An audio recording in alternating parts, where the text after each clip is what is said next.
أعوذ بالله من الشيطان اللعين الرجيم بسم الله الرحمن الرحيم الحمد لله رب العالمين والصلاة والسلام على سيد الأنبياء وخاتم المرسلين سيدنا ونبينا بالقاسم محمد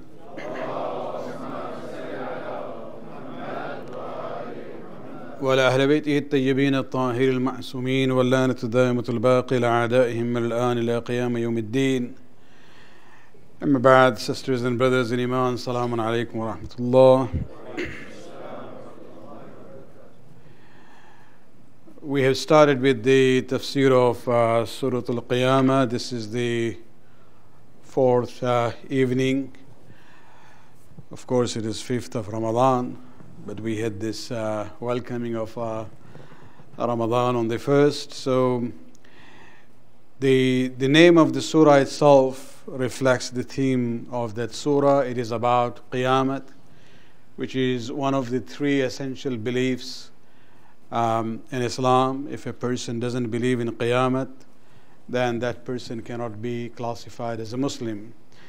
We looked at the first 5 ayat, where Allah subhanahu wa ta'ala basically begins by saying, لا أقسم بيوم القيامة ولا أقسم بالنفس اللوامة.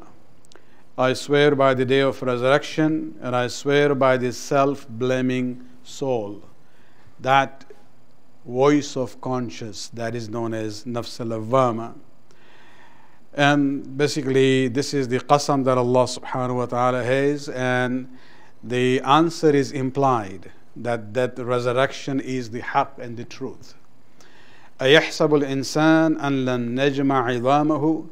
Does man suppose that we shall not put together his bones?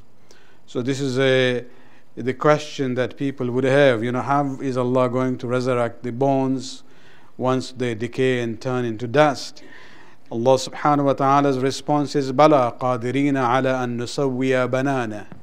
Yes, indeed, we are capable of creating even his fingertips fully when we put him back again. So you're talking about bones which are hard, and Allah is responding by talking about banan, which is the fingertips, which are very delicate and very soft. بَلْ يُرِيدُ الْإِنسَانَ لَيَفْجُرَ أَمَامًا. This is what we discussed last night, where Allah subhanahu wa ta'ala says that why does a person deny this belief in Qiyamah? Because rationally, intellectually, if you think about it, somebody who created an entity and the power who created, human beings from nothing, for him to resurrect and recreate is not that difficult. If he can originate things, then redoing it again should be easy. So Allah subhanahu wa ta'ala then says, actually there is another reason behind rejection. بَلْ يُرِيدُ الْإِنسَانَ لَيَفْجُرَ أَمَامًا. Rather, man desires to go on living viciously. He's denying it because he doesn't want to really think about, judgment and this and that, and so that I can have my way in whatever I would like to do. And that actually goes also to the whole issue of, rejecting God and rejecting religion. يَسْأَلُ أَيَّانَ يَوْمَ الْقِيَامَةِ. This is what we'll discuss tonight. So he's asking, when is this day of resurrection? Now, just one more point. When Allah subhanahu wa ta'ala says, rather a man desires to go on living viciously, you will see this whole secular trend in the modern history is based on that. For example, although this starts with the women's liberation movement, the slogan, my body, my right, which was more about the issue of abortion. This is where when we talk about my way of doing what I want, from the religious point of view, we are moving away. Our slogan would not be my body, my right. We will say God's business. They say my body, my business. Now this is, basically God's body that He has created for us, and it is God's business. He is basically dictating to us how to fulfill the purpose for which He has created us. And so look at this ayat today, ayat number 6, we'll discuss this one. وَيَسْأَلُ أَيَّانَ يَوْمُ الْقِيَامَةِ.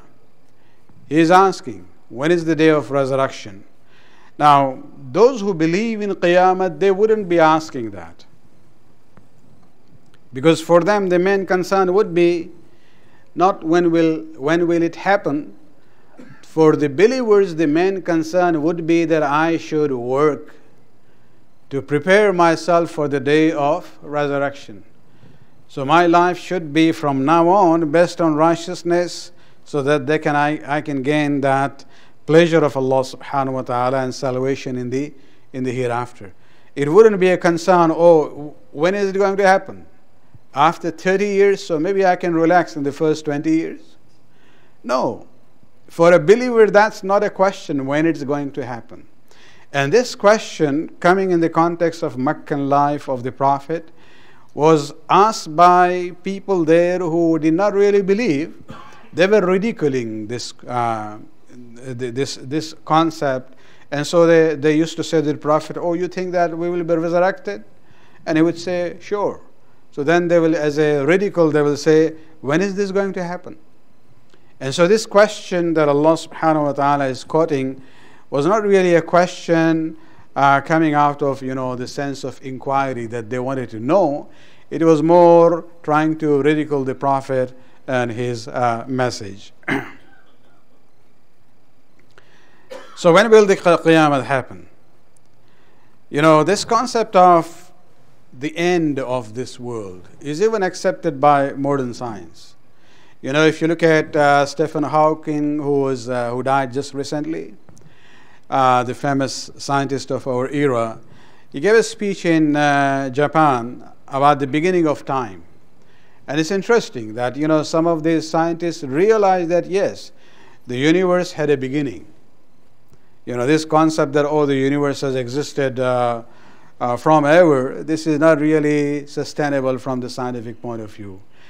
He actually, in that speech, towards the end, says not only that, the universe has a beginning. Actually, he says, and I'm not going into the details of what he explains earlier about no boundary hypothesis. He says the no boundary hypothesis that he has explained earlier also predicts that the universe will eventually collapse again. So the dunya will come to the end. It's not only a religious point of view, even from the scientific point of view, the dunya is one day going to collapse and end. And so this question, when will this happen? There is no timeline given to us. Nobody knows but Allah subhanahu wa ta'ala. For example, in Surah Al-Ahzab, ayat number 63, and this is only one surah of the Quran on this theme, where Allah subhanahu wa ta'ala says, yes, يَسْأَلُكَ النَّاسِ عَنِ السَّاعَةِ, that people ask you about the hour of doom, when the dunya will come to the end. And that will actually also be immediately followed by resurrection. And so we are looking at the doomsday and the resurrection as something which are going to be happening one after another. And يَسْأَلُكَ النَّاسَ عَنِ السَّاعَةِ, the people they ask you, O Muhammad, about the hour. قُلْ إِنَّمَا عِلْمُهُ عِنْدَ اللَّهِ.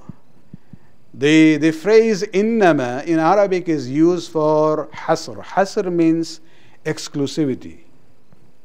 And therefore, you see in translation, it would say, its knowledge is only with Allah.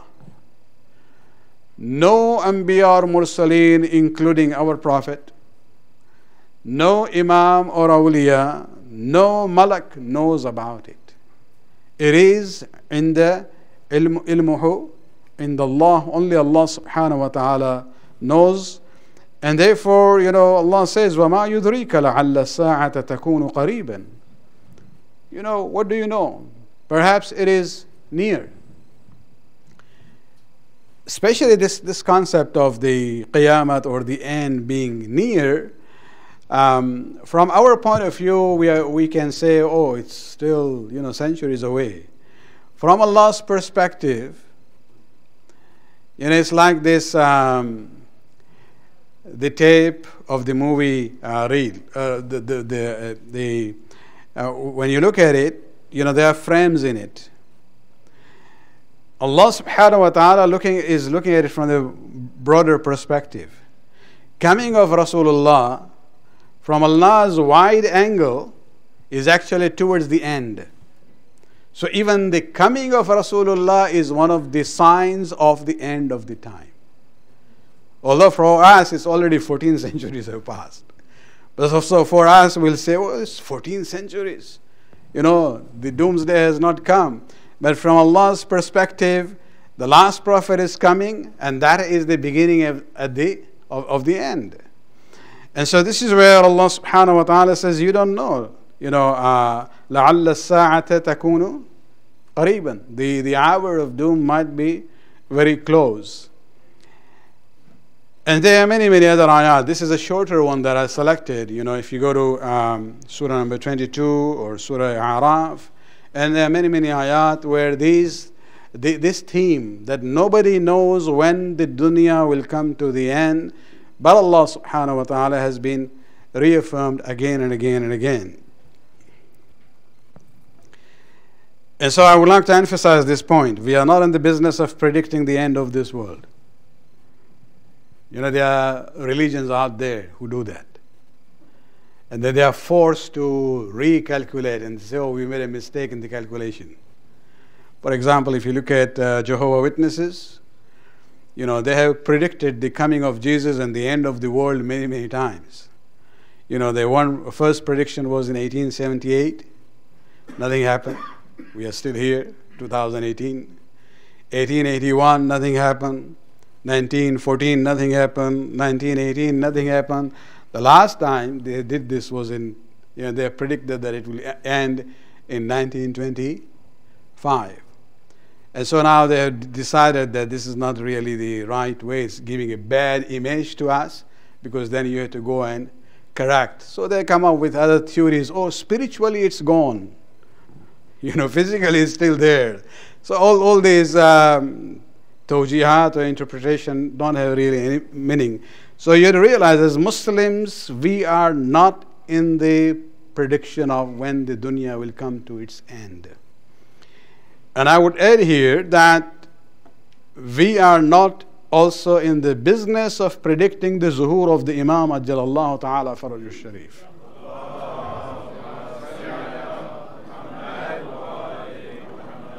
Many people want to do that.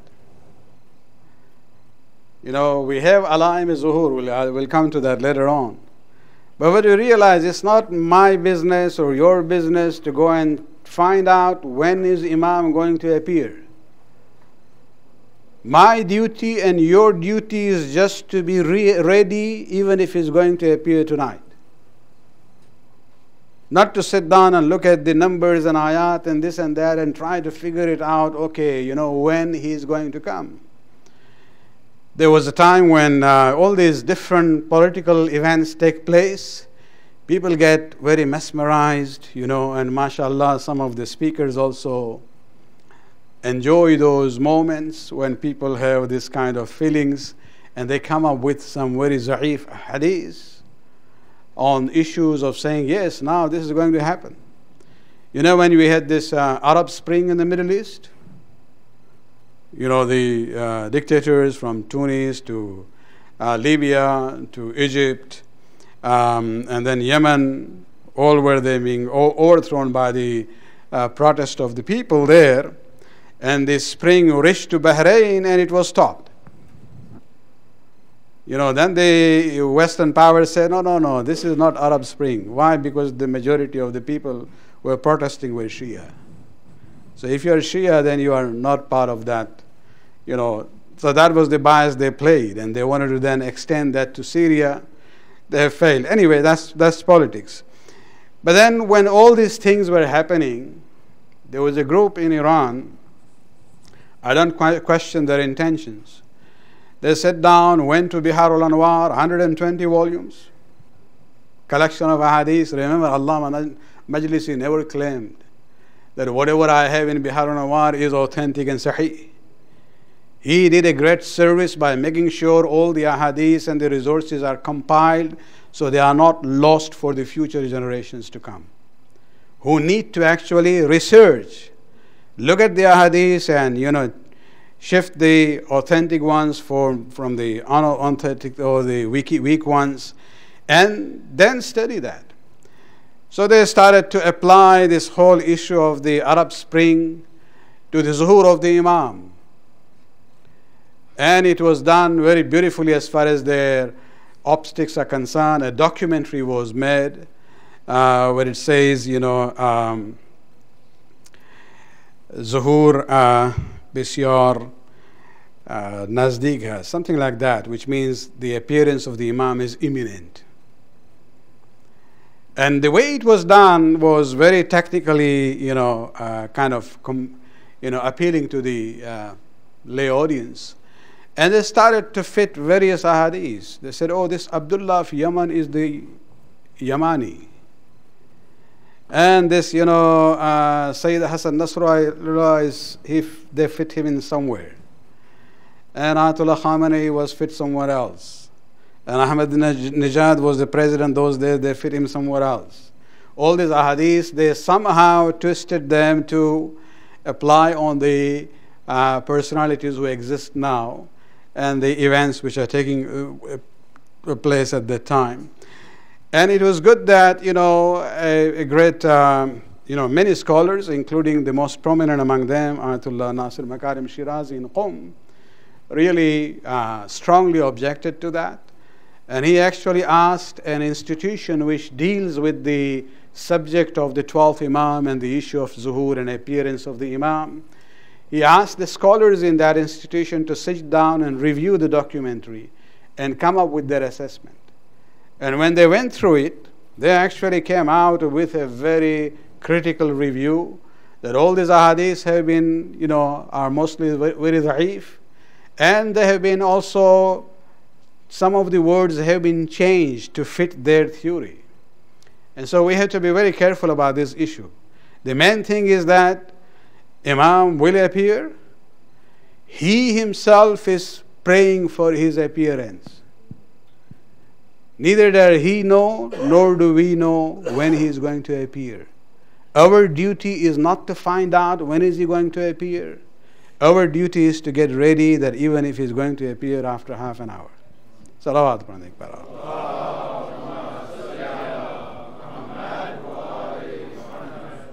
Similar to this whole story about, where does Imam reside?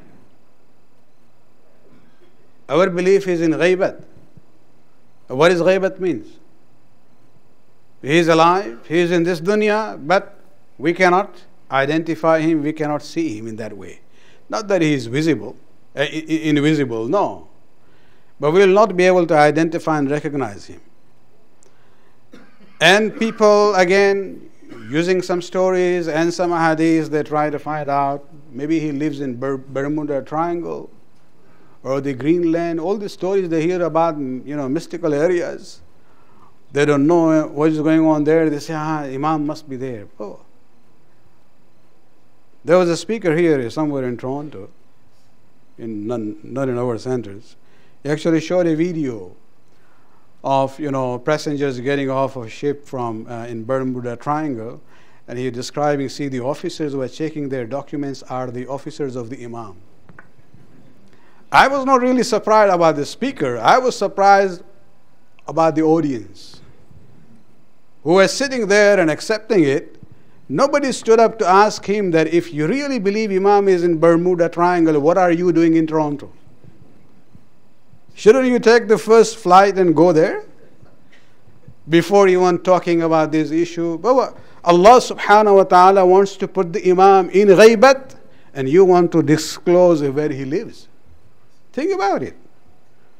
And sometimes our audience, either they are so ignorant or they don't have the wisdom to open and realize that sometimes, when you hear something which is not authentic, you should be able to say this is not acceptable.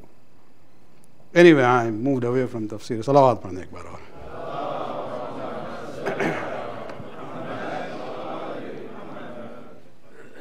Okay, so when will the Qiyamah happen? Nobody knows. Only Allah subhanahu wa ta'ala knows about it.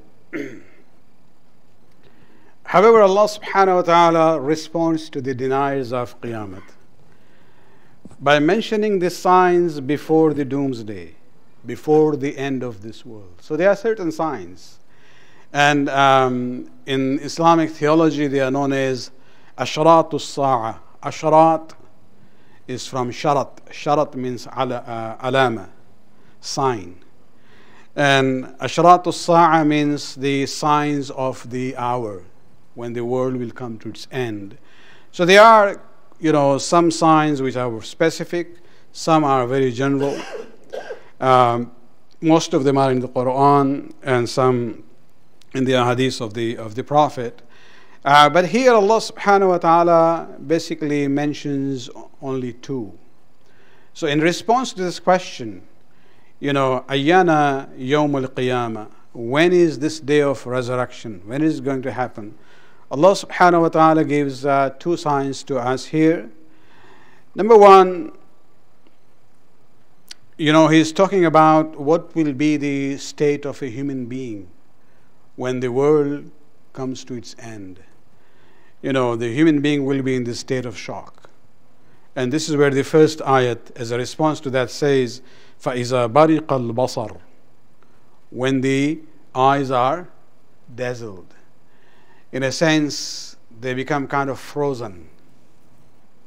The eyes doesn't go right, left, here and there. It's just frozen in one state. And this happens when a person is, knows a situation where he feels the fear or anticipates a fearful event.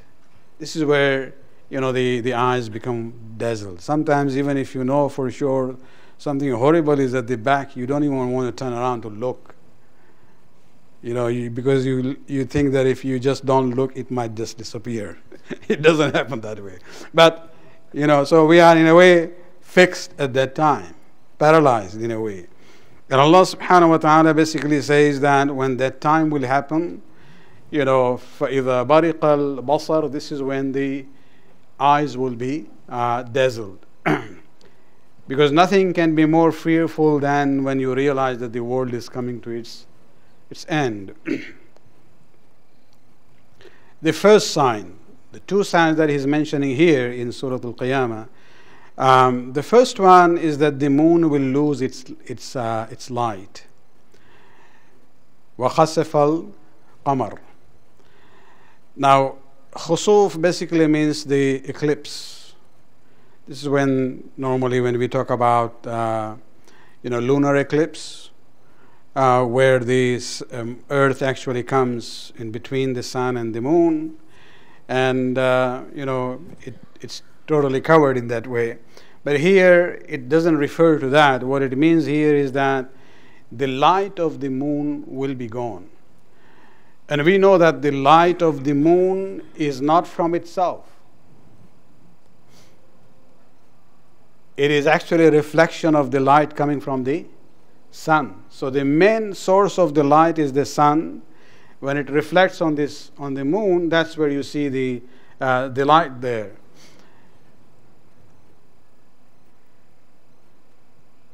In Eastern poetry, I'm just digressing again, but I'll just say something came to mind.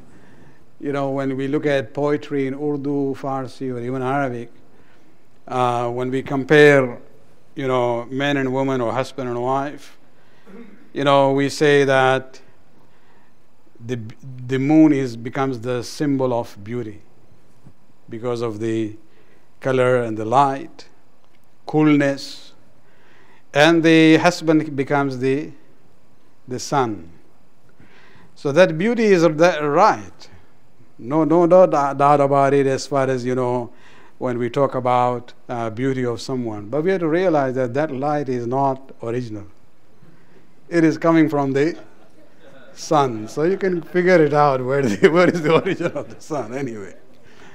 Anyway, let me go back to this before we get in more trouble. Okay, so the light of the moon is not from itself, from the sun. And this means that if the moon loses its light, it means the original source of light is also gone. And it seems these things will happen together. If you look at the first ayat from Surah Takwir, is ash-shamsu tkuwirat. When Allah subhanahu wa ta'ala talks about the end, what will happen? He says when the sun is folded. Kuwirat, once we finish the iftar here, the volunteers, what do? They fold the tablecloth. So it's just like that. At the end, Allah subhanahu wa ta'ala, has His own workers. And even the sun will be folded. The light will be gone, so even the moon wouldn't have the light. The second sign that we see in that in this ayat, خَسَفَ الْقَمَرُ وَجُمِعَ الشَّمْسُ وَالْقَمَرُ. But Allah subhanahu wa ta'ala says, and when the sun and the moon are brought together. Now, there is a discussion among the mufassirin of the Quran. What does jumi'a, putting together, bringing two things together, what does it mean? And they say, it could mean that in the bringing two things together in the sense of time or space or quality. So either they are put together at the same time or in same place, because everything is now being folded. Or the quality, there is no light here nor over there. So any of this interpretation would be valid in one way or another. And this is where we have to realize that basically the two main signs that Allah subhanahu wa ta'ala talks about the end of time is that the light of the moon will come to the end, which is a symbol that the earth, the moon will come to the end, and even the sun will lose its own light and it will be folded. And when they are folded together, this is where even the earth will not be able to sustain itself anymore, because the whole system, the way it is, that the earth is linked to the pull towards the sun. We'll end here. We have a few minutes. Let me just go through some of the questions about fasting. But if you have any question or comment something on what I said before I go to that, this is the opportunity for you to ask. Yes. Commented on how you say my body, my life. Shouldn't it be Allah's body, my responsibility? Well, you can change the slogan in any way you want. The main thing is that when we say my body, my business, I would say my body, Allah's business. Yes, it is me, it is mine, but it is an amanat that Allah has given to me. And He has also given me a plan that how you use it. It's so, normal when we buy, simple equipments. We get the manuals, manufacturer's manual, how to use it. And we believe that we have been created by Allah subhanahu wa ta'ala. We didn't decide that we want to come to this dunya and what is our purpose. He decided it. He said, this is the reason why I created you. And so the plan that He has given is actually the manufacturer's manual, which is coming from the Quran and the teachings of the Masumeen. We have to follow that. So yes, it is my body, but it is Allah's business. Yeah. Yes. My nephew living in a Waterloo for his working. Does not is a temporary resident over there. His mailing address is my address. His Brampton here. He doesn't have his permanent address anywhere. He's supposed to fast while he's coming on a weekend to our house. So he has been living in Waterloo for how long? Just 2 weeks for a job. He just found a job over there right now. He got the job just now. So you got and is this the permanent job? It is a permanent job. Okay. I think there is a ruling as far as Ayatul Sistani is concerned that you had to stay for a number of days before it will be considered your watan. And during those days, you will be still considered to be musafir. Actually, he says it is ihtiyat that you do every namaz in two forms, qasr and tamam. But because it is the ihtiyati masala of Ayatul Sistani, I would recommend that this person, to make his life easier, does ruju to one or the other maraji, where the ruling generally is that once you move to a new place, from day one that will be your watan, and then you will pray full and you can even fast there. So if he does the ruju on that particular mas'ala, then for him the prayers would be full and the fasting also would be okay. But that's also a masala if your real resident, permanent resident is in Brampton, for example, and he's just going for a walk over there, living over there for work. When he's coming over here, then he can fast, right? Then he can fast here also. The question is that if he is working in Waterloo, but he also has a home here, Yes. so he can have two watans. So Waterloo is his workplace, Brampton is his home. He lives there also. Yes. So both are his residences in a way. Both are his watans. So you can have two watans, Okay. especially if you are married in both places. Yeah. Yeah. But that's not a condition. No, that's not a good. Okay. So you work there, but you also have a home here. So wherever you are there, you will pray full and do the fasting. And when you come here, also you will pray and fast fully. The only thing is that in Ramadan, from point A to B, whatever, whether it's Waterloo to Brampton or Brampton to Waterloo, he should either travel after Zohar from his origin and reach to the destination, and then he is okay. Or if he travels in the morning, he should reach to the destination before Zohar. Then that day's fast would be okay. Okay, let's just go through some of the reminder of some of the masail from previous. This is actually more about general knowledge regarding fasting. When did the rule of fasting start in Islam? In Mecca or in Medina, before Hijrat, or after Hijrat, in the second year or in the 8th year? Huh? C or D? In the second year of the Hijrah. This is when the fasting became wajib. If a person has qaza fast, the fast that he missed in the past, can he observe a sunnat fast, for example, on the day of Ghadir?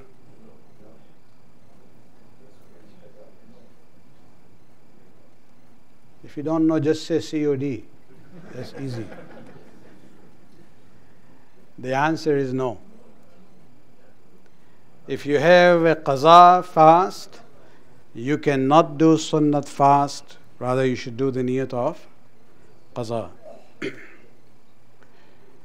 If a person has qaza prayers, can he do a sunnat prayer like nafila of Maghrib, for example? The rulings of fasting and prayers are not same, they are different. So even though you have qaza prayers, you can still do sunnat prayers. Those who live close to the North Pole, where days are 22 or 20 to 22 hours long, then how should they fast? Follow the timings of a southern city, or they are exempted from fasting, or should they travel to south if possible, or only pay fidya?